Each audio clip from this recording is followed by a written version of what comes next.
intentional to divert the world, to mislead the world by bringing this internal politics of DRC into this forum.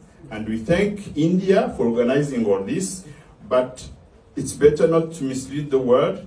There are certain solutions that are going forward, and Rwanda would like to have our neighbor to take privilege of the peaceful solutions of the conflict. Thank you so much, Excellency. Merci beaucoup. Vous auriez pu parler en français aussi. Mais je parle et j'entends l'anglais. Puisque j'ai compris que vous parliez pour vos autorités aussi, qui les écoutent, que vous les avez défendus. Ça, je vous comprends bien, vous êtes dans votre rôle. Mais vous savez très bien que depuis 1994, s'est passé une tragédie au Rwanda, le génocide. Nous avons tous condamné ces génocides en présence des troupes des Nations Unies au Rwanda. Et la République démocratique du Congo, vous êtes d'accord avec moi, n'était pas impliquée dans le génocide. Ça, nous sommes d'accord. Est-ce que le Congo a fait le génocide au Rwanda?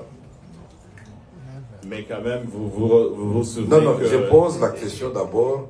Se souvenir, c'est autre chose. Je dis, est-ce qu'au déclenchement du génocide, la République démocratique du Congo était au Rwanda? C'est non. Et c'est au contraire... La force congolaise n'a pas été aux côtés des génocidaires avant? Non, vous savez que quand vous parlez... s'il vous plaît. Vous savez que quand vous parliez, je vous laisse... Non, please. C'est très intéressant, madame. Vous avez peur de quoi? La vérité est claire, pas comme l'eau des roches. Tout le monde sait très bien que le Congo est victime de sa politique de l'hospitalité. Quand on a tué les gens au Rwanda, et quand les Tutsis ont voulu se venger, 2 millions de personnes ont traversé notre frontière commune. Je ne suis pas en train de raconter des histoires. Et sont venus dans les provinces du Nord et du Sud Kivu. En présence, s'il vous plaît, des troupes des Nations Unies qui étaient là-bas. Qui auraient pu, à ce moment-là, séparer les civils et les militaires et désarmer les militaires avant d'entrer sur le territoire congolais. Et plus tard, à l'époque de Mobutu, on va organiser la tripartite Rwanda, Zaïre, devenir la République démocratique du Congo, et les HCR, sous le gouvernement Léon Kengo Wadondo. Et nous avions désigné le site où on devait éloigner les réfugiés rwandais pour éviter qu'ils ne constituent une menace pour leur pays, à au moins 150 km de la frontière commune. Et au moment de le réaliser, ce n'est pas la République démocratique du Congo qui a dit non. Et après, vous avez pris le prétexte, puisque vous avez hébergé les Hutus chez vous, c'est une menace contre nous, et donc, une guerre des agendas. Vous allez recruter Laurent Désiré Kabila d'heureuse mémoire. Laissez-moi terminer, vous avez parlé, ça c'est la technique de chez vous, laissez-moi terminer. Il faut savoir écouter, je vous donnerai le temps, vous allez parler. Si vous n'avez pas peur de la vérité, laissez-moi éclairer l'assistance. Je termine, je vous promets, vous aurez la parole encore. Merci, laissez-moi terminer. Alors, vous avez pris prétexte du fait que, soi-disant, une catégorie des Congolais n'était pas suffisamment représentée dans les institutions. Les Banyamulenge, qui sont des Tutsis. Mais alors qu'en ce moment-là, paradoxalement, les ministres des Affaires étrangères, c'était Bizimakara et les Tutsis. Et je peux vous citer la liste longue. Tous les services de sécurité, c'était les Tutsis. Les chefs d'état-major général de l'armée congolaise, non seulement Tutsis, mais du Rwanda, James Kabarebe. Qui peut être aussi généreux pour prendre un ressortissant voisin pour en faire son chef d'état-major général? Vous ne trouvez pas que le Congo était très gentil et très généreux et victime de sa générosité? Et en 1998, le 27 juillet 1998, quand Laurent Désiré Kabila, lassé, la population lassée par des violations à répétition des droits de l'homme, des soldats rwandais qui avaient accompagné les forces de libération, il devait faire un choix. Ou il est du côté du peuple, ou il demande aux officiers et soldats rwandais et ougandais de rentrer chez eux. Le 27 juillet 1998, il a fait le choix du Congo. Et comme par hasard, le 2 août 1998, nous sommes envahis par le Rwanda et l'Ouganda. En Arizona, un avion de CAL, compagnie aérienne congolaise, pour aller atterrir à Kitona, prendre le barrage d'Inga, plonger Kinshasa dans le noir, n'eût été l'intervention de toute la SADC, les Zimbabwe, la Namibie et l'Angola, nous serions aujourd'hui peut-être effacés de la carte. Et donc ces troupes sont venues pour rien. Nous avons menti, il n'y avait pas de guerre, il n'y avait pas d'agression, alors qu'il y a eu le sommet de Victoria Falls Day, le 8 août 1998, au Zimbabwe, où on a envoyé des avions de chasse à Kisangani, à Goma, pour vérifier si nous sommes effectivement dans une agression. La communauté internationale dit combien d'années pour reconnaître? Il y a eu la résolution 1234 du Conseil de sécurité, il y a la résolution 15300. Quand vous, les Rwandais et l'Ouganda, vous êtes battus dans la ville de Kisangani, en tuant des jeunes, des femmes, en les jetant dans les rivières, là aussi c'était pour sécuriser les Rwandais? Non, c'était les minéraux du Congo, de l'or, de la province orientale. Et donc, je peux vous faire un développement pour vous démontrer que, mon cher, vaut mieux que nous vivions en bonne entente en tant que voisins. Et pour vivre en bonne entente,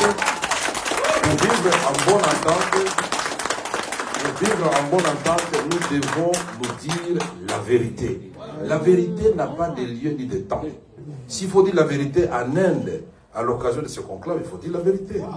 Et vous voyez que des chocs des idées va jaillir la lumière. Je pense qu'en partant, vous aurez un message pour vos autorités pour dire que les Congolais veulent la paix. Mais qui veut la paix prépare la guerre. Parce qu'ils n'auront pas accepté que vous puissiez nous envahir. Thank you very much. Faisons le développement, ne faisons pas la guerre. Développons la sous-région ensemble. Et pour ce qui se passe maintenant, pour terminer, les M23. On avait commencé d'abord par les RCD Goma, les MLC. Et l'Ouganda soutenait les MLC, les Rwandais soutenaient les RCD, c'est évident.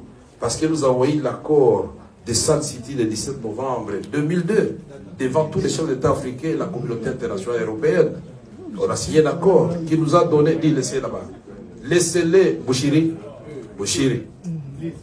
Mais pourquoi vous êtes Bouchiri? Vous êtes agité pourquoi? Laissez, nous sommes dans le cadre de vigilance de la vérité. Vous avez peur de quoi? La vérité de notre côté, il ne faut pas avoir peur. Vous m'étonnez parfois. C'est l'occasion que le monde entier sache ce qui se passe à l'est de la République démocratique du Congo. J'ai dit, ce groupe que vous avez supporté, portait le nom de RCD et MLC. Et par la suite, comme une génération spontanée, ont donné naissance au CNDP, au SNDKML, au SD national. Et puis finalement, le CNDP mis en déroute par la brigade internationale devient, après les élections de 2011, le M23. Et on arrête Bosco Ntaganda, Nkunda Fui, il est où? Il est au Rwanda. Et tout ça, donc, c'est des mensonges. Et finalement, après les élections de 2018, l'élection de Félix Tshisekedi, après 2 ans, on apprend que non, le M23 n'était pas totalement mort. Il vient de renaître de l'Ouganda et du Rwanda. Vous dites c'est une rébellion congolaise. Une rébellion congolaise. Et donc, le M23 est là, vous le reconnaissez. Alors, je voudrais terminer en disant ceci. En vous regardant dans les yeux, mon frère et cher voisin. 1. Ce n'est pas Félix Tshisekedi ni les Congolais qui avaient dit que le Rwanda était en République démocratique du Congo. Le premier. C'est le rapport des experts des Nations Unies qui a certifié de la présence des troupes rwandaises. 2. Le monde entier vous conseille de vous retirer de la République démocratique du Congo réellement. Et nous allons, retirez-vous. Et moi, j'ai fait. Moi qui vous parle, j'ai suivi que le manager de Mahindra vous avait dit que je suis un faiseur de paix. Effectivement, au mois de septembre, j'ai terminé le 27 septembre 2022, j'ai fait la tournée de toutes les zones de guerre de la République démocratique du Congo, y compris Bunagana, Rutshuru et partout là-bas. Et nous vous avons proposé un plan de paix et non un plan de guerre. Et si vous ne voulez pas reconnaître que vous nous avez agressés, si vous avez agressé, donc le diagnostic, s'il est déjà biaisé dès le départ, on ne trouvera pas la thérapeutique. Soyons panafricanistes, comme vous l'avez dit, l'Afrique doit aimer l'Afrique. Le Rwanda, géographiquement, Et si le plan historique, personne ne va le déplacer. La République démocratique du Congo, géographiquement, demeurera jusqu'à la fin du temps le voisin du Rwanda. Alors, d'après vous, quel est le modèle qui peut nous inspirer? C'est le modèle de la France et de l'Allemagne. Ils se sont fait la guerre pendant longtemps. Aujourd'hui, ils sont devenus des complices dans le cadre de l'Union européenne. Vous ne voulez pas ça, vous continuez à dire que vous n'êtes pas chez nous. Mais comment vous allez, attention, à force de nous faire la guerre, regardez-moi s'il vous plaît mon frère, à force de nous faire la guerre, vous êtes en train de nous apprendre l'art de la guerre. Et cet éléphant qu'on appelle la République démocratique du Congo, aujourd'hui, aux jambes un peu brisées, il va se lever, il va marcher. Mais il ne va pas marcher sur vous. Il va tirer tous les deux voisins vers le développement, vers les rendez-vous avec l'espérance. Parce que notre vocation à nous, ce n'est pas de faire des guerres à des voisins ou ailleurs. Notre vocation à nous, telle que Dieu a placé le Congo au cœur de l'Afrique, c'est de vous aider.